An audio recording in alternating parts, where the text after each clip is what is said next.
Sami mean to you?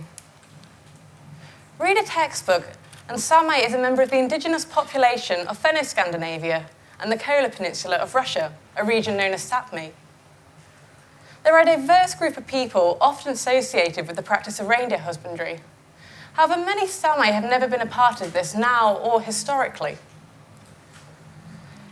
If 12 years ago, however, you'd asked what Sami meant to me, I'd have pointed to something like this. How many of you have seen a photo like this before? You can hardly have a winter holiday brochure for Scandinavia without seeing at least one like it. This is what Sami meant to 7-year-old me. At the time, I would have said to be a Sami reindeer herder was the coolest thing imaginable. I mean, who wouldn't want to spend their entire day chasing reindeer around in the snow? It's a somewhat romantic image of a traditional people living a simple lifestyle in a bleak environment, away from the 21st century stresses of our modern lives. And it's how tourist boards and travel companies like to sell the Sami as an attraction. It's a somewhat simplified image, and rather ironic when you realise that as part of a general programme of European racism, the Scandinavian government spent the past few hundred years trying to stamp the Sami out. Sami languages were banned, Sami religion supplanted by Christianity. Lapskavara Lap policies at the beginning of the 20th century prevented Sami children from attending regular school with other Scandinavians. The Sami were considered unable to govern and organise themselves. Government-led grouping of the Sami into economic associations or villages known as Sameby mean there are Sami communities today who believe this is how they have always existed. In 1975, only 40 years ago, the Swedish government was still forcibly sterilising Sami women. These two men work for the Finnish Tourist Board. Their job is to give visitors the authentic Sami experience. But they're not actually Sami. The outfits they're wearing are fakes based off the traditional Sami gakti. Tourists are shown fake Sami rites, such as crossing the Arctic Circle. You only have to stop and think for a moment to realise just how ridiculous this is. The Arctic Circle, it's an imaginary line made up by European cartographers. The Sami were crossing this line thousands of years before it was even dreamt into existence. Why would they have a ritual for this? It must be great to watch people not only reinvent your culture, but to then profit from it.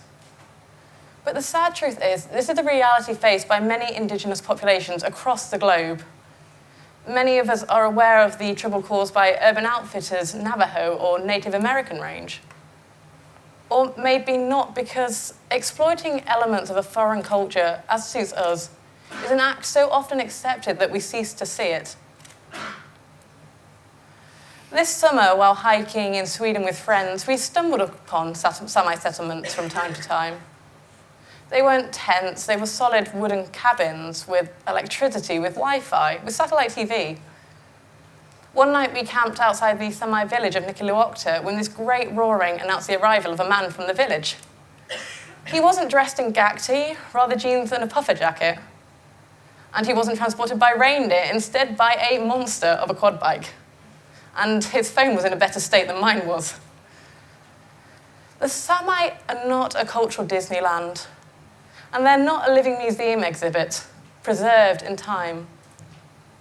They're a heterogeneous group of people sharing a similar ancestry and history, a common homeland, and an evolving culture.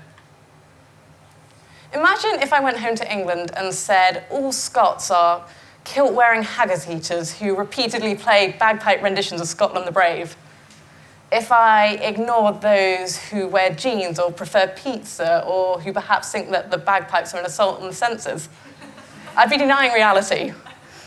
And to say all Sami wear gakti, live in tents, herd reindeer, it's the same. Some Sami do herd reindeer still, but many more do not.